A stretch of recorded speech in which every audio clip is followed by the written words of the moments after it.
ನಮಸ್ಕಾರ ಎಲ್ಲರಿಗೂ. ಇದು ನಿಮ್ಮ GBH63 ಅಪ್ಡೇಟ್ಸ್ ಯೂಟ್ಯೂಬ್ ಚಾನಲ್. ನೀವಿನ್ನ ನಮ್ಮ ಚಾನಲ್ಗೆ ಹೊಸಬರಾಗಿದ್ದರೆ ದಯವಿಟ್ಟು ಈ ಕೂಡಲೇ ಲೈಕ್ ಮಾಡಿ, ಶೇರ್ ಮಾಡಿ ಹಾಗೂ ಸಬ್ಸ್ಕ್ರೈಬ್ ಮಾಡಿ.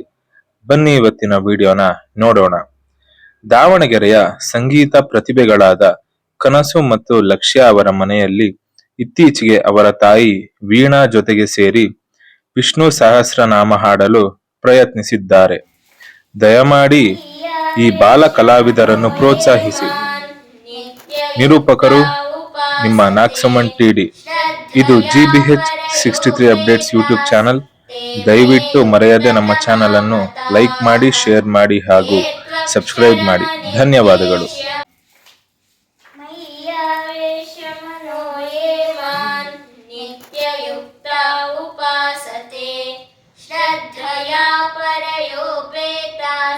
ते मे युक्ततमामताः ये त्वक्षरमनिर्देश्यम् अव्यक्तं पर्युपासते सर्वत्र गमचिन्त्यं च कूटस्थमचलं ध्रुवम् सन्नियम्येन्द्रियग्रामं सर्वत्र समबुद्धयः ते प्राप्नुवन्ति मामेव सर्वभूतहिते रताः क्लेशोऽधिकतरस्तेषाम् अव्यक्तासक्तचेतसाम् अव्यक्ता हि गतिर्दुःखं देहवद्भिरवाप्यते.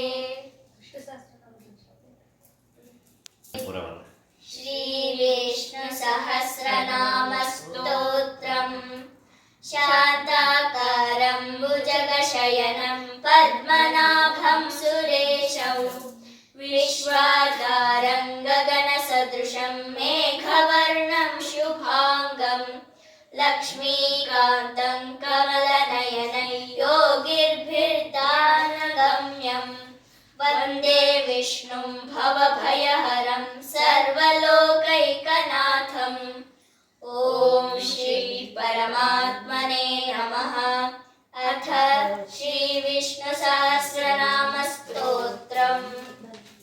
विष्णुर्वषट्कारो भूतभव्यभवत्प्रभुः भूतकृद्भूतभृद्भावो भूतात्मा भूतभावनः पूतात्मा परमात्मा च मुक्तानां परमागतिः अव्ययः पुरुषः साक्षी क्षेत्रज्ञोऽक्षर एव च.